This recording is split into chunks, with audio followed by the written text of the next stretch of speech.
Alright guys, this is Dylan with Checkmate Vanguard here. We are still at the Springfield BCS here in 2022. We're here with Kelvin Reith. He just got 21st in Premium. He's playing the Eradicator deck that's been terrorizing people, so he's just going to kind of go into his lists and some options and things that came up.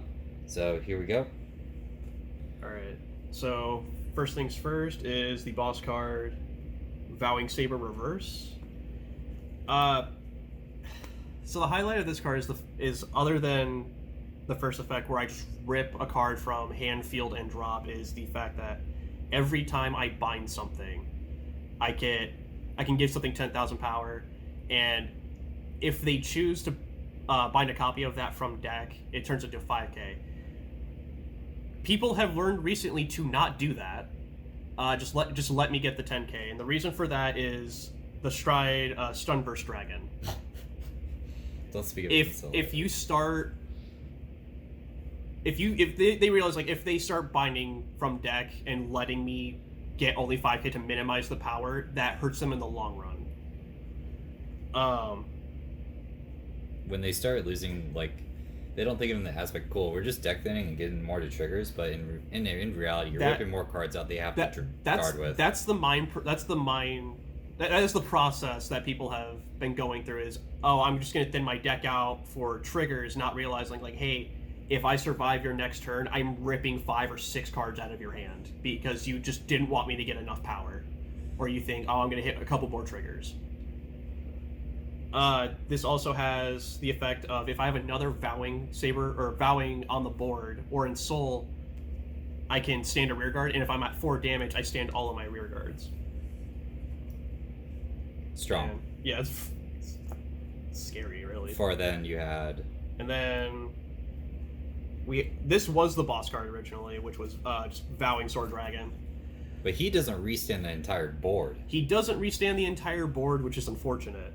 But he has the same power-up skill, and if I can't get my ride skip off, and we'll get that here in a minute, I will just ride this first, and I will... And he does have an on-ride ability. For every 2 damage I have, I can choose a card from my opponent's drop zone and bind that, which is very crucial to what the deck does, because I get to choose. Everything else is my opponent chooses. So, like, I know what pieces that people need. I have to target those. Having choices on, like, graveyard-centric stuff, essentially, just taking main key pieces out of the drop so that you don't have to play with them anymore, really. Yeah, if I'm fighting Luard, I target the SRIS, or I just start prioritizing grade 1s. They will never get an option. It also cross-rides calls itself, right? Yeah, also when you ride on top of it, it will call itself, and then the bind effect will activate. Okay. And I'll just be on this.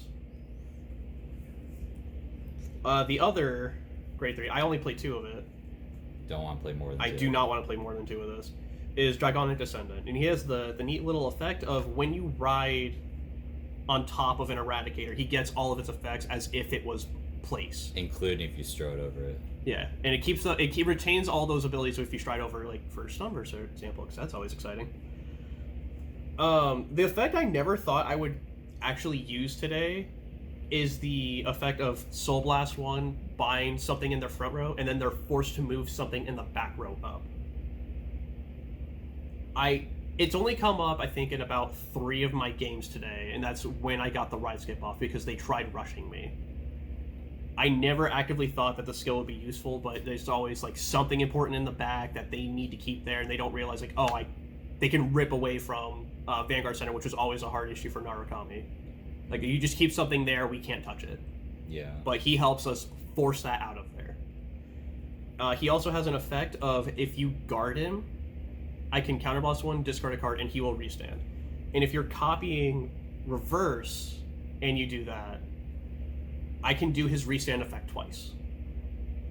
So those, so what would have been a, let me think, about a 9 attack turn just turned into 13, and they are all big numbers. They are not small. If they decide to take a lot of early damage, then they're forced to guard Descendant, and they put themselves into a corner really quickly. I had a lot of players push me to 5, and then they couldn't clench it, and then just riding this over Vowing is what saved the game. And then Steve. Steve. I played the Steve mirror, and that was really weird.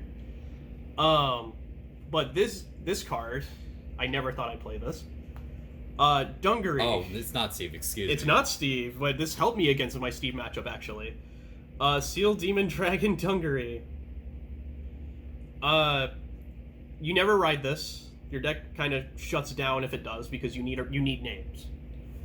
But you use it for the last effect, which is when he attacks, you put your entire bind zone into your drop zone, and then based on how many cards you got rid of determines his effect. If you only got rid of 2 or more, he loses 10k, a drive, and a crit. He's naturally at 17k with 2 crit and triple drive. But when I get rid of 4 or more, I rip another card from my opponent's hand. And if I get rid of 5 or more, I put 3 cards from drop zone back to the deck. Use a reset button. Yeah.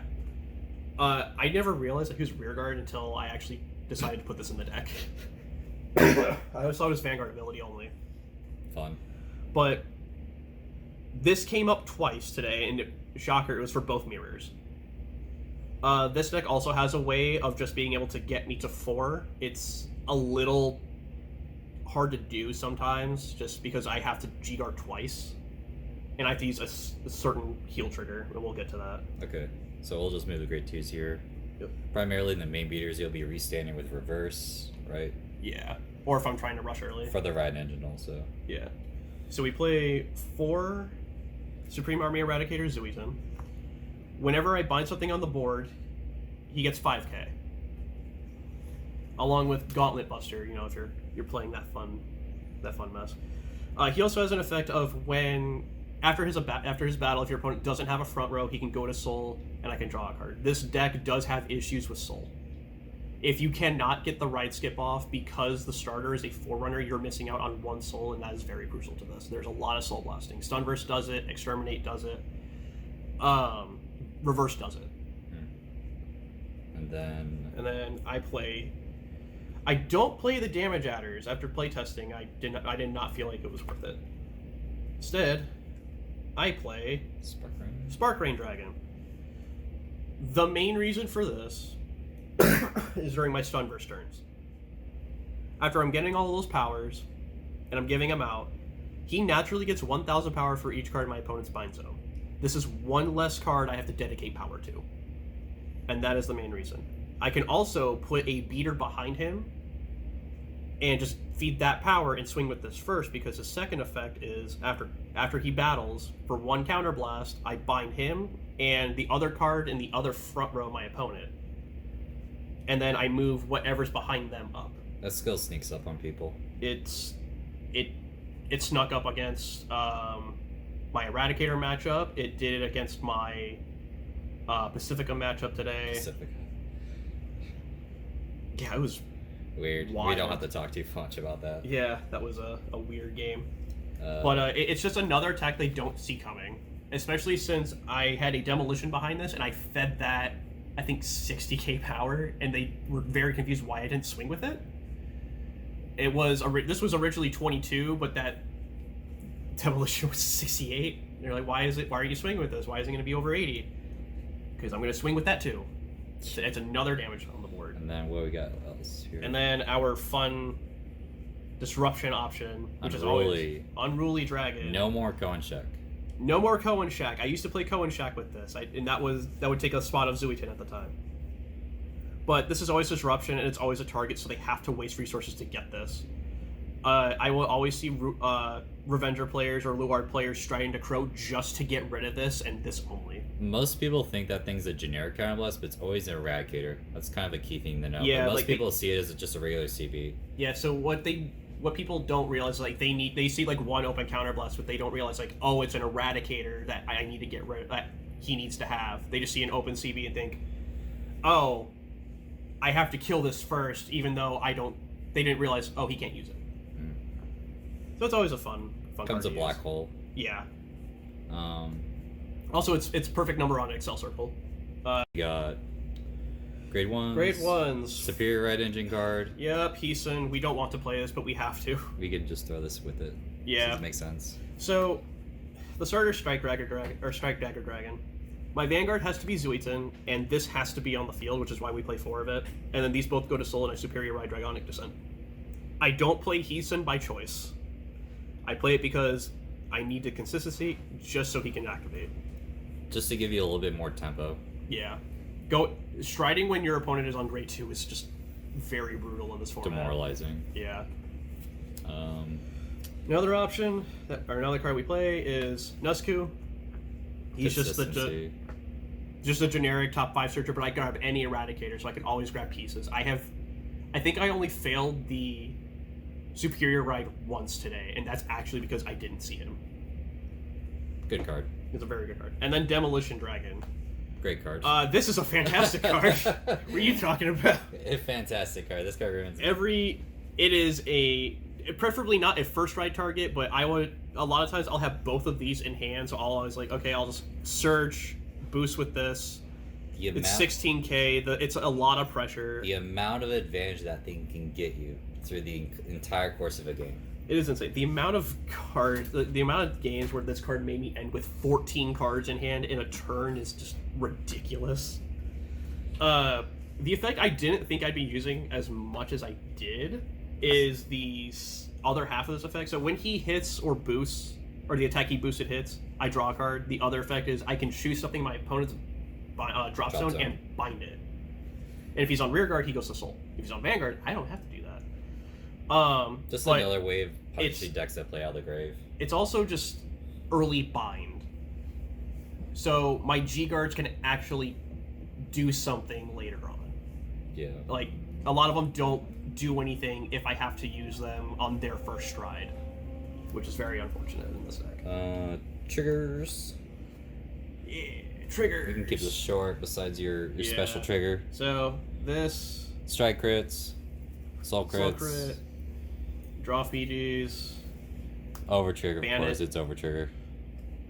And then I only played 2 heal guards, and the other 2 are Fertility Eradicator Yokai.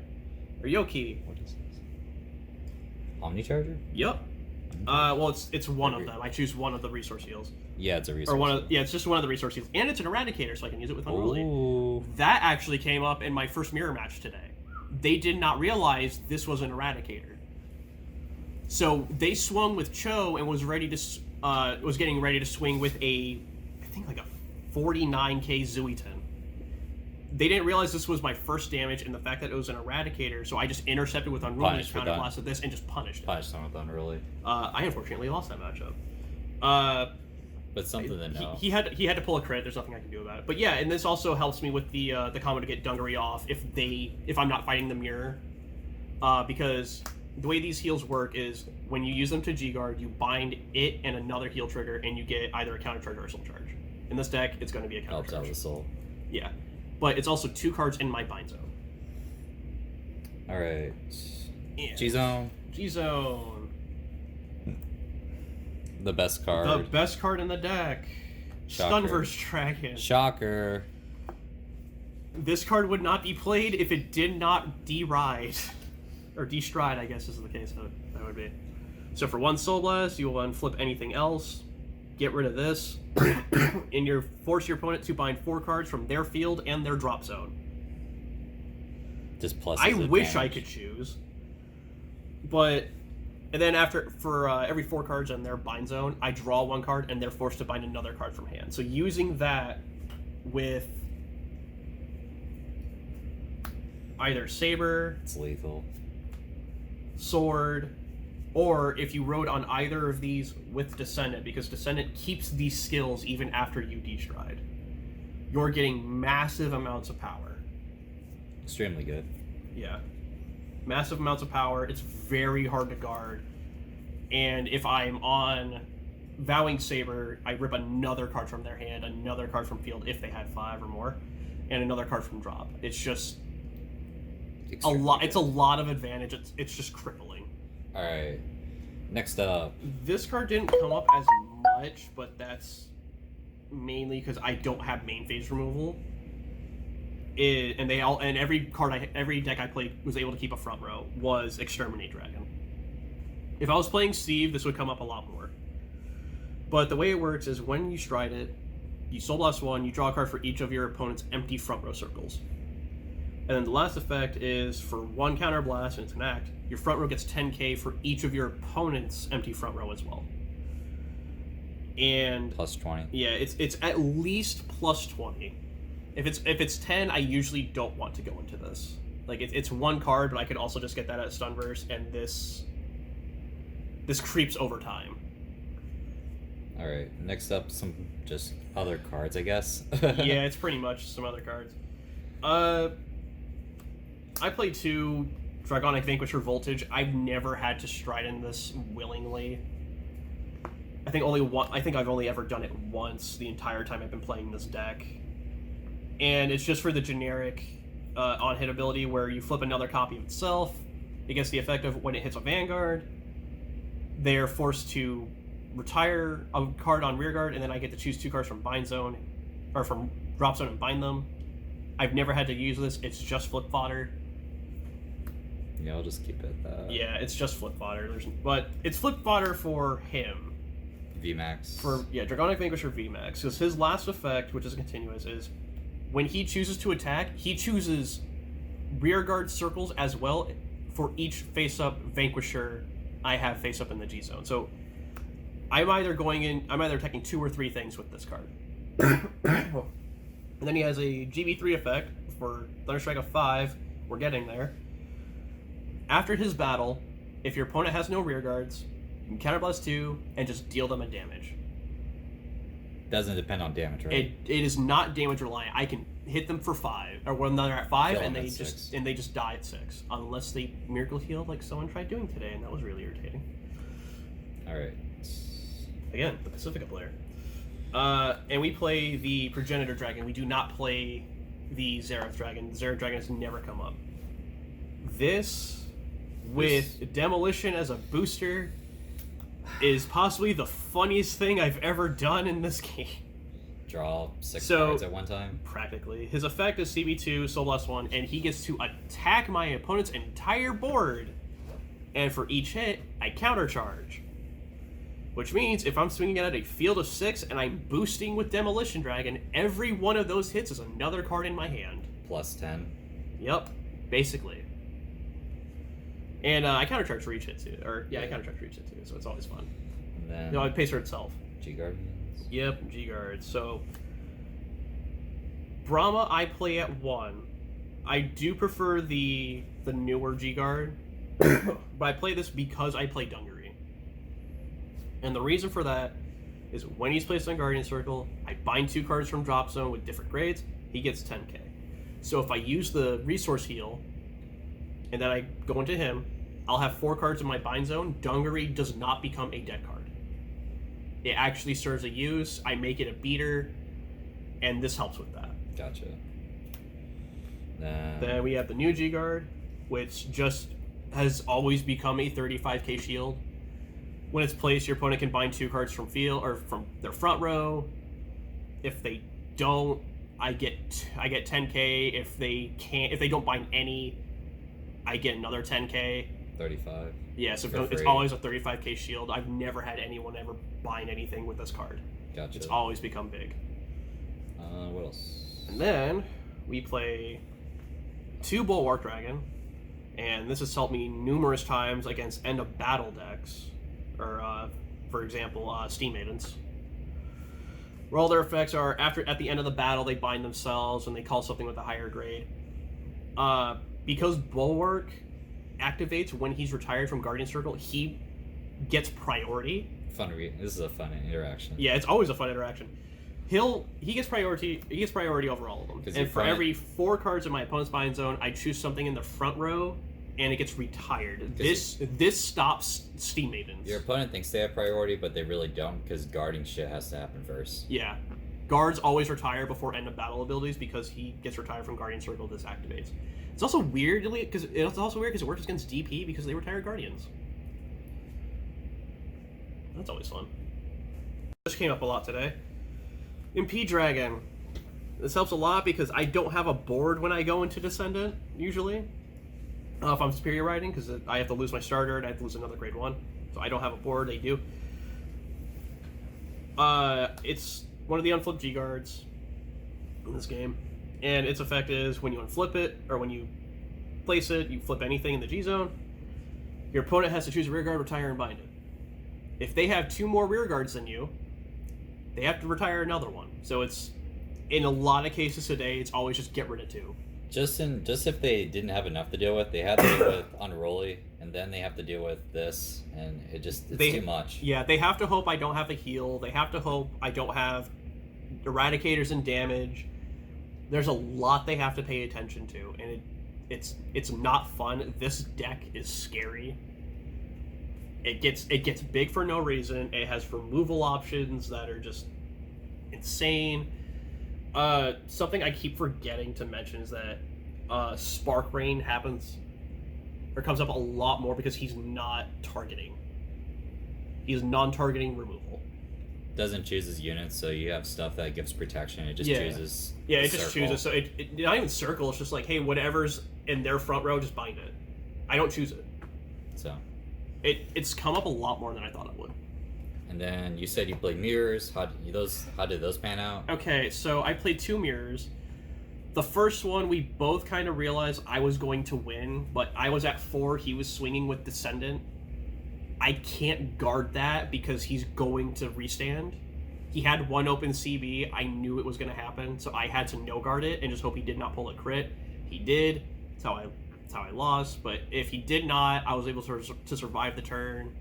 I had Dungaree in my hand as an out to his tempo plays. I don't think tempo plays is the right word. No. No. It's his scaling. That's what it is. No. Because all of that advantage he would have gotten from stun-versing another turn is gone. He has to start from ground 0. And he was only ever going to hit, I think, 7 cards in bind zone. He was not going to have a hand. I was going to be able to make a board, but I couldn't do it. He pulled a crit. Well, that's what else can you do? What can you do? The other mirror, you won that though. I won the second mirror, and that was thanks to Dungaree. He was playing Steve. Was it a matter of the fact it reset your bind zone again, but it actually panned out, or it was a multitude of factors. One of them being I went into Stunverse twice. Yeah. The first Stunverse turn, I was able to use Vowing, just ripped, I think, 2 or 3 cards from his hand that turn. He didn't bind anything from deck, which is a smart move. Then he Stunversed me. That hurt. It's not fun being on the receiving end of that. As a Stunverse player. As a Narukami player, it hurts being Stunversed, and I don't enjoy that. You enjoy dealing the punishment. I enjoy dealing the punishment. I don't enjoy receiving it. So I had, I think, 9 cards in bind zone at that time. I chose to bind Heesens because they're dead cards. They were in drop zone. There was nothing I could do about that. But the next turn, I was able to stride Stunverse 1 more time. Called Dungaree. And I fed most of the power to Dungaree. And this is what helped. He had 2 cards in hand during my battle phase. I swung with Dungaree first. He was at 4. The only way he was going to make it is if that card was a G guard, and even then with and you were on reverse, G-guards, right? I was on reverse. That was the only way I got. That was like the way I got power. Is the way I ripped another card from his hand. And that Dungaree was swinging for 47k with 2 crit. He was at 4. When Dungaree swung, I got rid of 9 cards out of my bind zone, put them in the drop zone. I was able to put 2 heals, a crit back in the deck. He only had 1 card in hand because he was forced to bind another. That was another 10k that was able to go onto the board. And he was not able to guard it. So he had to take the natural 2 crit from Dungaree, and that's what won me that matchup. Gotcha. So what was the other loss? You went 5-2, right? I went 5-2. The first one was against a very jank Revenger build, and he just kind of out-tempoed me. We don't talk about it.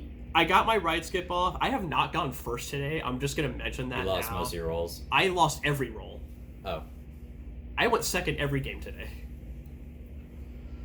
Go figure. But I was able to get the ride skip off. I thought okay, maybe I'll have a better chance of defending myself as opposed to staying on 2 and him going to form or fall. I was right. It's the fact that he went Force 2 and then strode Crow twice. And I did not have the hand for it. I also overguarded on one of those attacks. I forgot I pulled a defensive trigger when he swung with Vanguard. Yeah. And that kind of decided the match. Like, he had too much advantage. There's nothing I can do about it. He was very smart, though. He played Blaster Darks and just so he could try and kill my back row. But I drew 3 Heesons, if that's any knowledge of how this game went. Drawing 3 dead cards is wonderful. What can you do? Yeah, but I called one of the extras just in case. I know they're gonna kill something. I have to call it out now. And just make it a target. Against Revengers, that's something I had to do. As soon as I saw the starter and he rode Renal first, thought, okay, he's gonna ride Tart 2, he's gonna call a Renal, he's gonna make me retire something. I have to get 2 cards on the board, or I'm not gonna be able to do my superior ride. I'm not gonna be able to hit grade 3 and just be able to pressure. Gotcha. But that's really it then. Yeah, he outdid it. I couldn't do anything about it. But yep. Alright, well, I thanks Kelvin for coming on the channel, explaining his deck. You know, it's one of the most popular decks of the format at the moment. Probably will be still. So, alright guys, this is Dylan Checkmate Vanguard. We are signing out. Hey peeps, Dylan Checkmate Vanguard here. Cardfight Vanguard Overdress is now here. We look forward to releasing more deck profiles and epic matches this new year of Vanguard.